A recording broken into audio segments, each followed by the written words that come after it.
Shalom, shalom. Merci Seigneur pour ce temps, merci Seigneur pour ce moment. Merci à vous d'être là, merci pour votre soutien. Merci à tous ceux qui ont visionné la première émission de l'émission Instant Santé.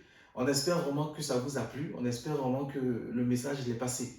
On a reçu aussi votre retour, on a reçu aussi vos remarques. On va essayer, par la grâce de Dieu, d'améliorer les choses. Voilà, on va faire vraiment comme Dieu nous donne le pouvoir de le faire. Hein? En tout cas, merci. Merci pour votre soutien. Donc, c'est le commencement de quelque chose. Il y aura encore d'autres émissions.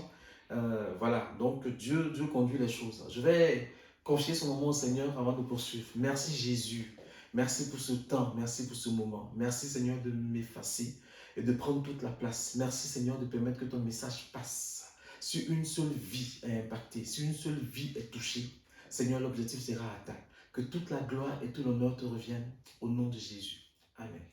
Bien aimé, aujourd'hui, je veux parler de quelque chose dont je devais parler déjà depuis un moment, mais c'est Dieu qui conduit les choses. Hein. On vient présenter ici les messages que Dieu nous met à cœur. Il y a des messages que Dieu m'inspire, voilà, on travaille ça ensemble.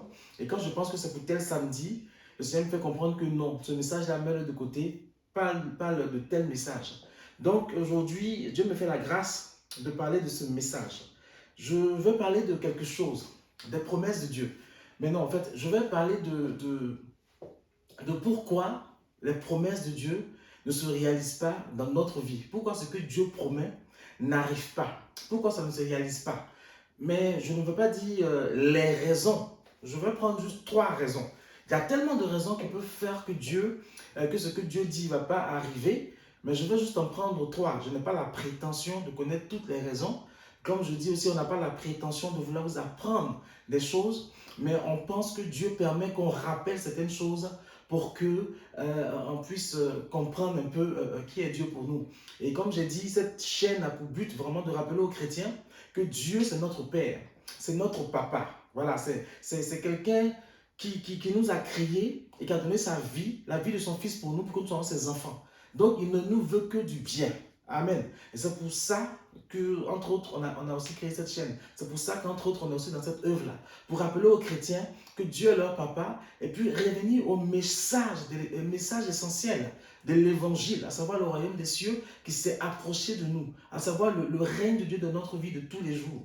Et puis comprendre aussi, chers chrétiens, que l'objectif de Dieu, c'est que si aujourd'hui il vient, on puisse monter au ciel avec Jésus. Si Jésus vient, qu'on puisse partir avec lui. C'est aussi ça l'objectif. Donc, il faudrait vraiment qu'on ait ça à l'esprit. On est de passage sur la terre. On est vraiment de passage. Et tout ce que Dieu nous donne, c'est pour vivre sur cette terre-là en rendant témoignage avec pour objectif qu'on puisse gagner des âmes, des vies, afin que quand Jésus vienne, on puisse partir. La question qu'il faut se poser chaque jour, est-ce qu'à l'instant précis, là, si Jésus vient, je vais monter avec lui? C'est ce qu'il faut se poser comme question. Voilà, c'était juste une petite parenthèse avant de continuer. Mais il faut vraiment, vraiment avoir ça à l'esprit. On est de passage. Si toute ton espérance en Dieu, c'est pour les choses, que pour les choses de cette terre-là, c'est que tu n'as rien compris. Amen.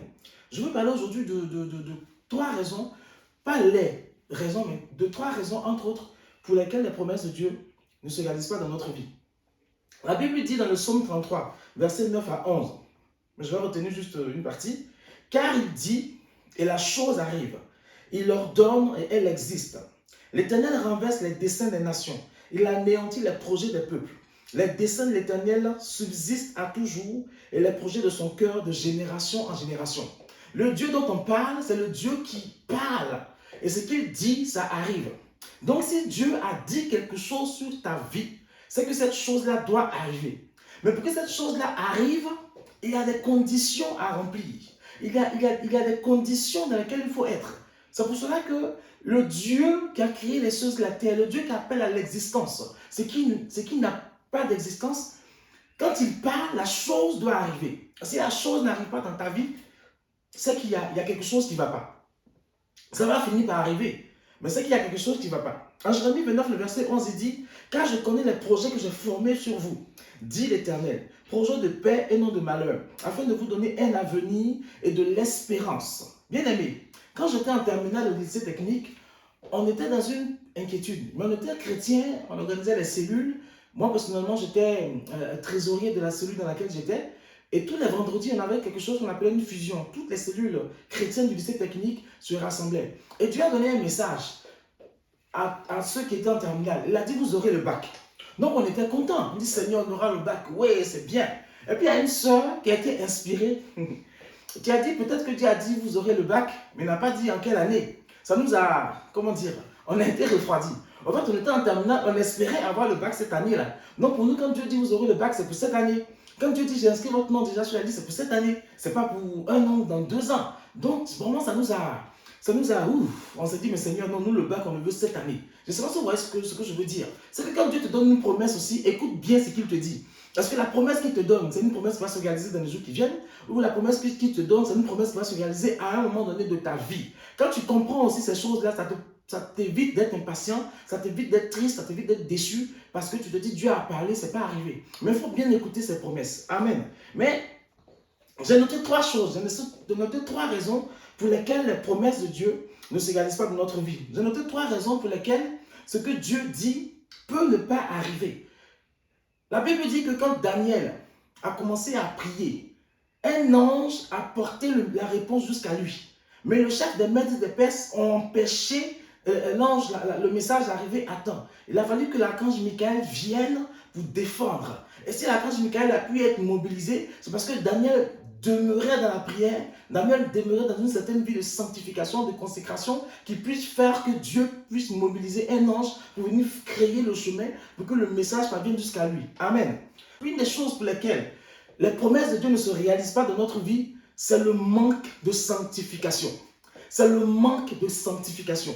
Bien-aimé, la Bible dit, en Hébreux 12, le verset 14, « Recherchez la paix avec tous et la sanctification sans laquelle personne ne verra le Seigneur. » C'est-à-dire que, chrétien, quand on ne marche pas dans la sanctification, quand on ne marche pas dans la consécration, quand on ne s'efforce pas de vivre une vie sans péché, on ne peut pas voir Jésus dans notre vie. On ne peut pas voir Dieu. C'est vrai que ici la Bible dit qu'on ne peut pas voir Dieu, mais on ne peut simplement pas voir Dieu dans nos affaires de tous les jours. On ne peut pas voir Dieu dans nos projets. On ne peut pas voir Dieu dans notre marche de tous les jours parce qu'on ne vit pas de la sanctification. Bien aimé, je l'ai dit et je le répète, le Saint-Esprit, c'est quelqu'un de très sensible. Il ne cohabite pas avec le péché. Et si tu es enfant de Dieu, qu'à un moment donné, tu ne marches pas de la sanctification, tu ne peux pas voir les promesses de Dieu se réaliser dans ta vie. Parce que Dieu ne donne pas ces choses comme ça à tout le monde. Il donne des choses à ses enfants. Et quand on est enfant de Dieu, on est censé marcher de la sanctification. Bien aimé, marcher de la sanctification, c'est marcher dans une vie à part, une vie différente de celle de ceux qui marchent sans Dieu. Être sanctifié, c'est être mis à part. Être mis à part pour le royaume. C'est être mis à part par Dieu pour être son enfant, pour marcher dans un certain couloir qu'il a tracé pour toi. C'est ça, être sanctifié. Et quand tu ne marches pas dans cette sanctification-là, tu peux recevoir toutes les promesses, toutes les prophéties possibles. Ça ne va pas se réaliser parce que tu ne marches pas comme Dieu veut. Il faut marcher de la sainteté. Quand on est enfant de Dieu, il faut fuir autant que possible le péché. Et quand tu te rends compte que tu as péché, n'hésite pas à demander pardon. Bien aimé, toutes ces choses-là, on le sait. Mais dans la pratique de tous les jours, c'est compliqué. Parce qu'on laisse si facilement le péché déborder sur nous. On laisse si facilement le péché entrer dans notre vie. Et on s'attend à voir les promesses de Dieu se réaliser dans notre vie. Ce n'est pas possible. Tu ne peux pas voir Dieu dans ta vie si tu n'es pas sanctifié. Tu ne peux pas voir Dieu dans tout ce que tu projettes de faire si tu n'es pas sanctifié. Tu ne peux pas recevoir d'instructions de la part de Dieu si tu ne marches pas dans la sanctification. Tu ne peux pas voir les promesses de Dieu se réaliser dans ta vie si tu ne marches pas dans la sanctification. Parce que le péché va boucher tes oreilles. Le péché va t'aveugler. Le péché va t'empêcher d'entendre le message de Dieu. Donc la promesse de Dieu dans ta vie ne se réalise pas, bien aimé, parce que tu n'es pas sanctifié. 1 Thessaloniciens 4:7 dit: car Dieu ne nous a pas appelés à l'impureté, mais à la sanctification. C'est-à-dire que quand tu donnes ta vie à Jésus, l'une des premières choses qu'il attend de toi, c'est que tu marches dans la pureté, c'est que tu marches dans la sanctification. Et si ça n'a pas de place dans ta vie, ne t'attends à rien de la part du Seigneur. Parce que là, le fait de marcher dans la sanctification même, c'est créer un boulevard pour que les promesses de Dieu puissent se réaliser dans ta vie. Comment tu veux que Dieu te donne des choses si tu n'es pas sanctifié? Tu vas les souiller tout de suite. Alors que Dieu ne peut pas donner quelque chose de saint, quelque chose de pur à quelqu'un qui va le souiller. Jacques 4, le verset 8 dit: approchez-vous de Dieu et il s'approchera de vous. Nettoyez vos mains, pécheurs, purifiez vos cœurs, hommes irrésolus. Pour voir les promesses de Dieu se réaliser, il faut vivre Bien-aimé, dans la sanctification, il faut s'efforcer de marcher dans la pureté. C'est l'une des raisons qui font que, en tant qu'enfant de Dieu, on ne voit pas les promesses de Dieu se réaliser. Jean 17 nous dit que la parole de Dieu nous sanctifie. Donc, pour être sanctifié, il faut aussi lire la parole de Dieu. Il faut demeurer dans la parole de Dieu afin que cette parole-là nous sanctifie. Parfois, on vit dans des choses, on pense qu'on est saint, on pense qu'on est dans le droit, mais en réalité, en fait, on est en train de passer à côté du message de Dieu, on est en train de passer à côté de la volonté de Dieu, mais on ne peut pas s'en rendre compte parce qu'on ne lit pas la parole de Dieu. Or, la parole de Dieu, c'est notre notice.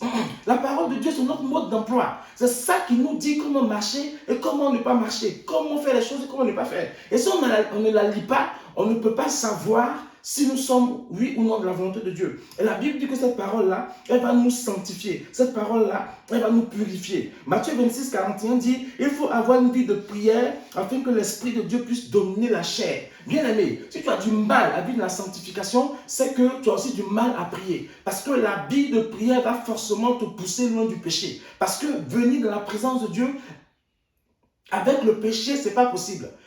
La présence de Dieu nous impose la repentance. La présence de Dieu nous impose de nous confesser. La présence de Dieu nous impose de fuir le péché. Donc si tu as une vie de prière, c'est que le péché ne doit pas demeurer dans ta vie. Parce que l'Esprit de Dieu qui est en toi, qui est sensible, va te rappeler que telle chose que tu as faite, telle chose que tu as faite, Dieu ne peut pas apprécier ça. Et tu ne peux pas venir de sa présence avec ça. Mais si toi, tu arrives à aller de la présence de Dieu avec le péché, c'est qu'on a un problème. Amen. 1 Corinthiens 15, verset 33 nous dit, il faut nous éloigner des choses de ce monde qui peuvent être un obstacle aux promesses de Dieu. Il faut s'éloigner des mauvaises compagnies. C'est-à-dire que toutes ces choses-là sont des facteurs qui peuvent t'emmener à vivre loin de la sanctification. Toutes ces choses-là sont des facteurs qui peuvent t'emmener à t'éloigner de Dieu. Si tu as des amis, tu as des compagnies qui sont pour toi une occasion de chute, qui sont pour toi une occasion de péché, bien aimé, il faut juste t'en éloigner, ce n'est pas grave. Il faut t'affectionner aux choses de Dieu. Il faut rechercher le royaume des cieux,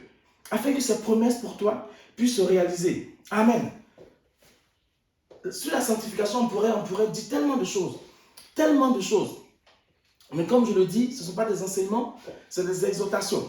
Amen. Donc le manque de sanctification est l'un des éléments qui nous empêche, est l'une des conditions que nous ne remplissons pas, qui nous empêche de voir les promesses de Dieu se réaliser. La deuxième chose dont j'aimerais parler ici, c'est le doute. Amen. Bien aimé, douter, c'est hésiter entre deux ou plusieurs avis. Douter, c'est hésiter entre ce que Dieu nous a dit, entre ce que le diable nous présente et les peurs que notre propre chair nous manifeste. C'est ça, douter. Il faut savoir que quand Dieu nous fait une promesse, il nous prépare afin de les attendre. Mais de la même manière que Dieu nous prépare pour atteindre ses promesses, pour rentrer dans ces promesses-là, Satan aussi met tout en œuvre pour que nous ne puissions pas atteindre ces promesses-là. C'est pour cela qu'il va créer en nous le doute. Il va créer les conditions pour que le doute s'installe. Bien aimé, quand le doute s'installe dans ta vie, c'est que tu doutes déjà, tu ne crois pas vraiment de façon absolue à la capacité de Dieu de réaliser ce qu'il a dit dans ta vie.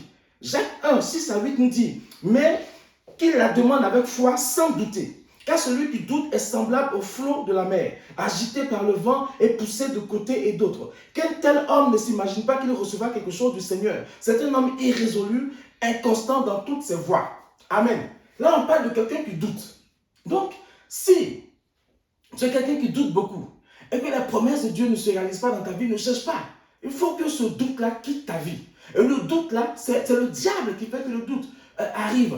Bien aimé, Ève a péché parce qu'elle a commencé à douter. Ève a péché parce que le diable lui a redit les paroles que Dieu a données, les instructions que Dieu a données, mais il a redit ça d'une manière à créer en elle le doute. Donc le doute qui est dans ta vie, c'est juste le diable qui ne veut pas que tu rentres dans les promesses de Dieu. Parce qu'il sait que quand tu commences à douter, tu commences déjà à mettre la capacité de Dieu à intervenir dans ta vie en cause. Et quand tu mets la capacité de Dieu à intervenir dans ta vie en cause, bien aimé, tu crées déjà un frein à la réalisation de ses promesses dans ta vie. Amen. Le doute dans la vie du chrétien le rend tiède.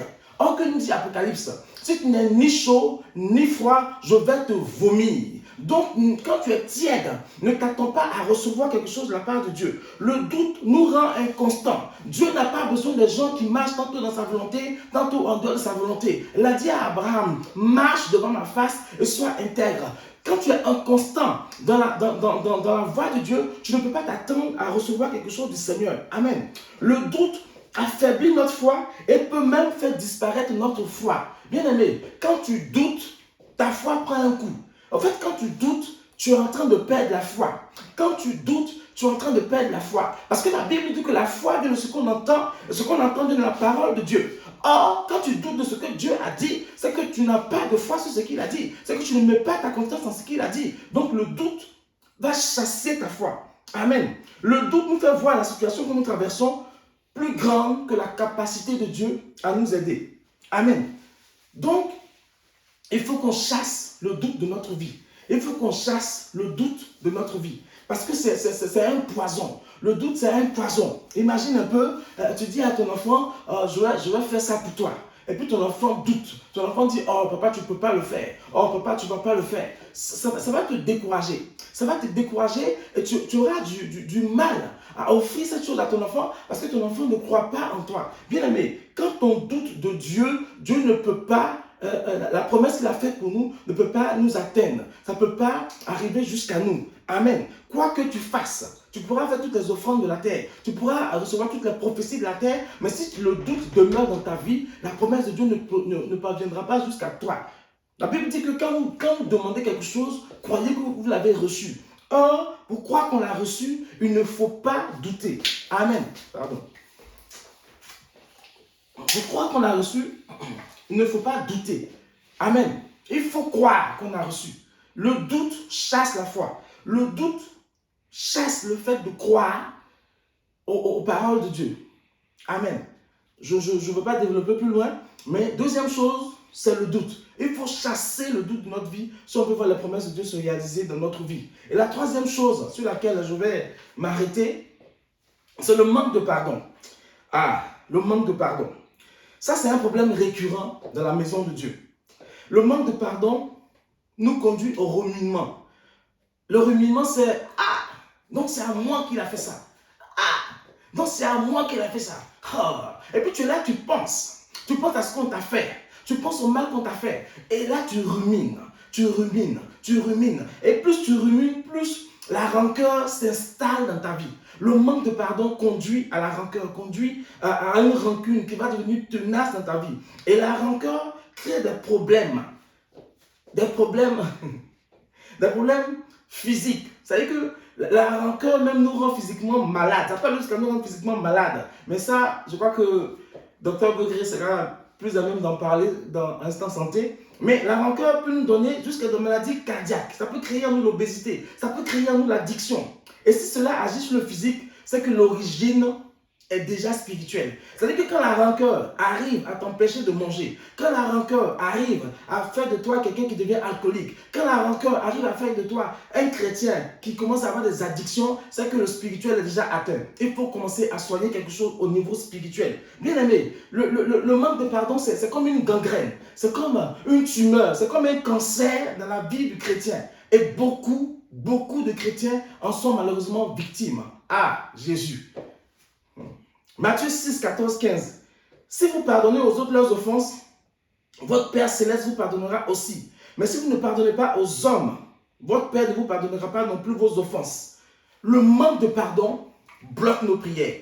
C'est-à-dire que Jésus dit que pour que le pardon de Dieu nous atteigne nous-mêmes, c'est-à-dire que pour que moi, quand je vais demander pardon à Dieu, Dieu me pardonne, il faut que moi-même je sois en mesure de pardonner à mon frère. Il faut que moi-même je sois en mesure de pardonner à ma soeur. Si je ne suis pas capable de le faire, le pardon de Dieu ne peut pas m'atteindre. Or, si le pardon de Dieu ne peut pas m'atteindre, Dieu ne peut pas entendre ma prière. Parce que la Bible dit que ce sont vos péchés, ce sont vos fautes qui m'empêchent d'agir. Ce sont vos fautes qui m'empêchent d'agir. Donc le pardon, le manque de pardon étant un péché, mais un péché, ça empêche Dieu d'agir. Le manque de pardon va bloquer ta prière. Le manque de pardon va cacher quelque chose dans ta relation avec Dieu. Amen. Marc 11, le verset 25 nous dit, et lorsque vous êtes debout faisant votre prière, si vous avez quelque chose contre quelqu'un, pardonnez afin que votre Père qui est dans les cieux vous pardonne aussi vos offenses. Amen. C'est-à-dire que tu peux faire la plus grosse offrande de la terre chaque mois à ton église. Mais si tu ne pardonnes pas à ton frère, ça ne sert à rien. Dieu ne considère pas ton offrande. Bien aimé, il y a quelqu'un qui a eu une vision où beaucoup d'offrandes qu'on donnait à l'église avaient une odeur de putréfaction, avaient une odeur comment je dis ça, de déchets, avait une odeur d'éjection, avait une odeur ça ne sentait pas bon. Parce que ces chrétiens-là manquaient de pardon. Ces chrétiens avaient de la rancœur dans leur vie. Ces chrétiens avaient des péchés dans leur vie. Bien aimé, dans la Bible, surtout Jésus, relie plusieurs fois le fait que le pardon de Dieu nous touche à la condition que nous-mêmes nous pardonnions aux autres. Dans le Notre Père qu'il a appris, il dit pardonne nos offenses comme nous aussi nous pardonnons à ceux qui nous ont offensés. Ça veut dire que si toi tu ne peux pas pardonner à quelqu'un, le pardon de Dieu ne peut pas t'atteindre. Je n'ai pas envie de dire que si toi tu ne pardonnes pas, Dieu ne peut pas te pardonner. Parce que Dieu il est pardon. Mais la différence c'est que Dieu son pardon il est là. Dieu il te pardonne parce que Jésus a donné sa vie sur la croix, il te pardonne. Mais pour que ce pardon qui est là puisse te toucher, il veut que toi en mesure, toi à ton tour, tu sois en mesure de pardonner. Bien aimé, pardonner c'est pas facile, mais c'est une décision. Si tu décides de pardonner, Dieu va t'aider à pardonner. Amen. Et le manque de pardon, c'est le problème de beaucoup de chrétiens. On a du mal à pardonner. Le pardon de Dieu ne peut pas nous atteindre. Et sa promesse non plus. Amen. Pardonner nous rend semblable à Jésus. Parce que ce qui fait que Jésus est venu sur la terre pour mourir pour nous, bien aimés, c'est le pardon. Pour que Dieu puisse nous pardonner ce péché adamique là, il fallait que Jésus vienne mourir. C'est le pardon. Et quand tu pardonnes, tu deviens semblable à Jésus. Ne pas pardonner va briser ta relation avec Dieu. Ne pas pardonner va couper ta communication avec Dieu. Le manque de pardon va te voler ta paix. Bien aimé, je vais te dire quelque chose. Tant que tu as la rancœur dans ta vie, tant que tu ne pardonnes pas, tes prières ne peuvent pas monter. Ton ministère ne peut pas décoller. Tes projets ne peuvent pas avancer. La plus petite rancœur, la plus petite graine de manque de pardon que tu as dans ta vie peut tout bloquer. Ça, c'est comme, quand je préparais cette exhortation, quand je suis arrivé sur le pardon, c'est comme si le Seigneur tirait une sonnette d'alarme. C'est comme si le Seigneur m'alertait dessus. C'est comme si j'entendais dans mon esprit, c'est ça le problème des chrétiens. C'est ça le problème des chrétiens. C'est ça le problème de mes enfants. C'est ça le problème de mes enfants. Ils ont trop de rancœur dans leur vie. Ils ont trop de rancœur dans leur cœur. En fait, ils ne se laissent pas changer, transformer, briser par Dieu. Il y en a qui pensent qu'ils peuvent se mettre plus en colère même que Dieu. Il y en a qui pensent que leur colère, ça peut faire bouger Dieu. Et on a l'impression que parce que nous sommes fâchés, la terre entière doit être fâchée. Bien aimé, il faudra que nous comprenions que le manque de pardon bloque les promesses de Dieu. Le manque de pardon empêche les promesses de Dieu de nous atteindre. Amen. Il faut que vraiment Dieu nous apprenne à pardonner. Il faut que Dieu nous donne de pouvoir pardonner. Amen. Vraiment, on peut développer, hein? on peut dire beaucoup de choses. Mais comme c'est une exhortation, je ne vais pas être long. Donc, bien aimé, si la promesse de Dieu ne s'accomplisse pas dans ta vie, c'est tellement que tu manques de sanctification.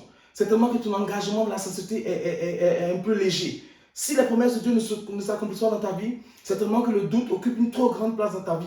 Ta foi n'est pas fondée sur ce que Dieu te dit. Si la promesse de Dieu ne se réalise pas dans ta vie, c'est tellement que tu manques de pardon. Tu as du mal à pardonner. Je prie vraiment que Dieu te fasse la grâce, Dieu nous fasse la grâce de courir, de rechercher la sanctification. Que Dieu nous fasse la grâce de chasser le doute de notre vie. Que Dieu nous fasse la grâce vraiment de pouvoir prendre la décision de pardonner. De pardonner. Alléluia. De pardonner. Alléluia. Que Dieu nous donne de pouvoir prendre la décision de pardonner. Que le nom de Dieu soit béni. Que le nom de Dieu soit béni. Avant de finir, je veux juste m'adresser à un frère. En fait, au début, je te voyais comme si tu travaillais dans une institution, assurance, banque, mais en fait, je pense que tu travailles à la banque. Tu travailles à la banque, alléluia. Je pense que ton prénom, c'est Roger. Je ne sais pas ton nom, mais tu t'appelles Roger, tu travailles à la banque. Et en fait, tu es conseiller de clientèle. Et souvent, tu es au comptoir. Tu es au comptoir. J'entends le nom de la banque où tu travailles dans ma tête. Tu es au comptoir. Et un jour, en fait, au comptoir, là, tu as reçu une cliente. Et tu l'as convoitée dans ton cœur. Tu as convoité cette cliente-là. Et depuis ce jour-là, dans ton sommeil, la cliente que tu as reçue au comptoir, tu la vois dans ton sommeil. Tu la vois dans ton sommeil et souvent tu as l'impression qu'elle est complètement présente entre ton épouse et toi. Amen. Pour que tu saches que c'est toi, quelquefois dans la nuit, ton épouse est tombée du lit, elle a dû remonter se coucher, toi et elle, vous n'avez pas trop compris ce qui s'est passé.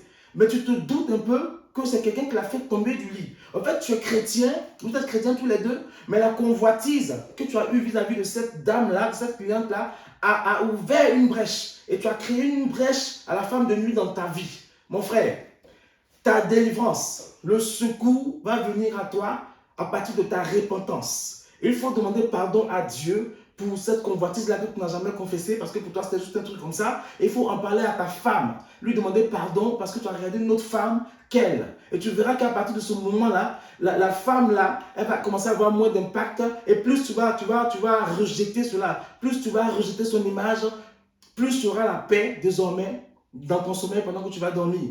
C'est important. Hein? Tu travailles, la banque où tu travailles, que tu saches encore c'est toi, c'est le Crédit Agricole.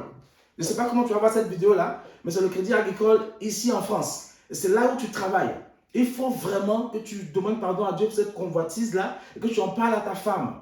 Parce qu'elle se pose des questions, tu te doutes, mais tu ne sais pas trop. Le Seigneur te dit que c'est ça le problème, c'est cette ouverture-là que tu as créée. Amen.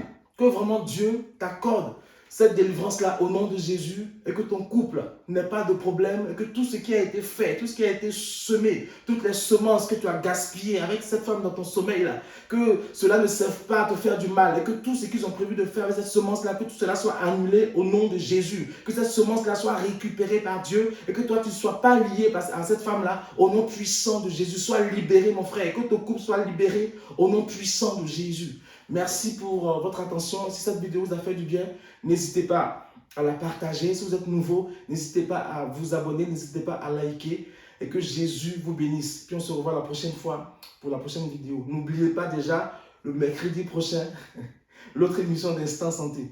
Restez bénis, puis à bientôt.